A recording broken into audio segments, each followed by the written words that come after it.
โดยชื่อว่าทันตะวันโดยมีเพลงอย่างอยากมาฝากแฟนรายการเจ้ามื้อนี้ก็มีเพลงเวียงในฝันซะเนาะเจ้า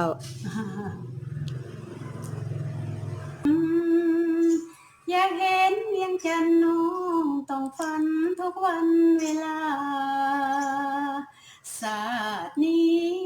คงสิ้นบุญวาสนามีแต่คนเขากล่าวมางามนักหนาโอ้เมืองเวียงจันทน์พอได้สมดังใจมั่นหมายงามแสนวิไลโอหาดทรายสองน้ำดอนจันทน์เปรียบเหมือนเทวาบนฟ้าสวรรค์ปั้นแต่งเป็นขวัญเวียงจันทน์ดังวิมานสุดแสนงามตางามธาตุหลวงยอดสูงเทียมแม่สมเป็นเมืองเอกงามทุกอย่างสุดพันละนางามหอพระแก้วแสงวาวแววสวยเด่นในตาสมดังที่ลือกันมาว่างามเหนือฟ้าแดนใดพอได้สมจนลืมทินทา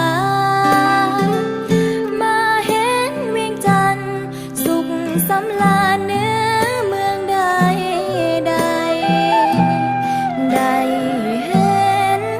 ลาตรีมีแสงสดใสเฮืองหุ่งดังฟ้าอำไพส่วนจิตใจใฝ่ฝันบ่ลืม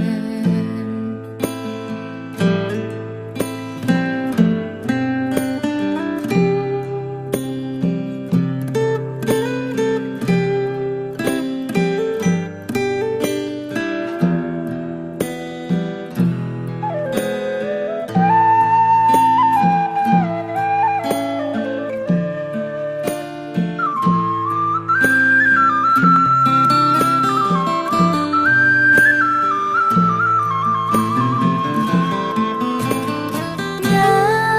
มธาตุหลวงยอดสูงเทียมแม่สมเป็นเมืองเอกงามทุกอย่างสุดพันละนางามหอพระแก้วแสงวาวแววสวยเด่นในตาสมดังที่ลือกันมาว่างามเหนือฟ้าแดนใดพอได้สมจนลืมทินทามาเห็นเวียงจันทน์สุขสำราญเหนือเมืองใดได้เห็นลาตรีมีแสงสดใสเฮืองหุ่งดังฟ้าอำไพส่วนจิตใจ